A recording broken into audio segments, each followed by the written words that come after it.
દમદાર ખબરમાં બનાસકાંઠાથી સમાચાર મળ્યા છે કે કાંકરેજ તાલુકાના થરાનગરમાં નગરપાલિકા ઘોર નિંદ્રામાં હોવાની તસવીર સામે આવી છે.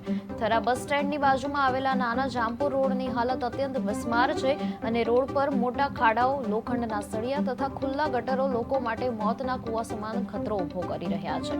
આ જ રસ્તા પર શાક માર્કેટ યાર્ડ હોવાથી ખેડૂતો ત્રાહિમામ પોકારી રહ્યા છે અને સ્ટ્રીટ લાઇટ હોવા છતાં શોભાના ગાંઠિયા સમાન સાબિત થઈ રહી છે.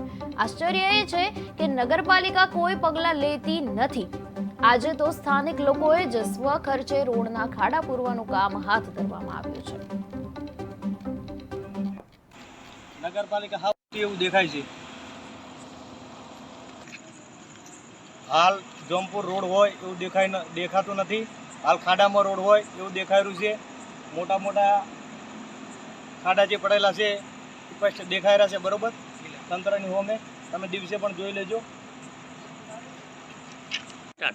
હું થરાના એક જાગૃત નાગરિક તરીકે થરાથી નાના જામપુર રોડ ઉપર પડેલા ખાડાઓના કારણે લોકોને હેરાની અને મુશ્કેલીઓનો સામનો ભોગવવો પડે છે. બરાબર, ભાજપની સરકાર, ભાજપની બોડી હોવા છતાં, 20 કોર્પોરેટર હોવા છતાં કોઈ પણ નિર્ણય ભાજપના અધિકારીઓ કે નેતાઓ લેતા. એના માટે નગરપાલિકા હાવ હુતી એવું દેખાય છે. હાલ જોમપુર રોડ હોય એવું દેખાતું નથી. હાલ ખાડામાં રોડ હોય એવું દેખાઈ રહ્યું છે. મોટા મોટા ખાડા જે પડેલા છે એ દેખાઈ રહ્યા છે. બરોબર,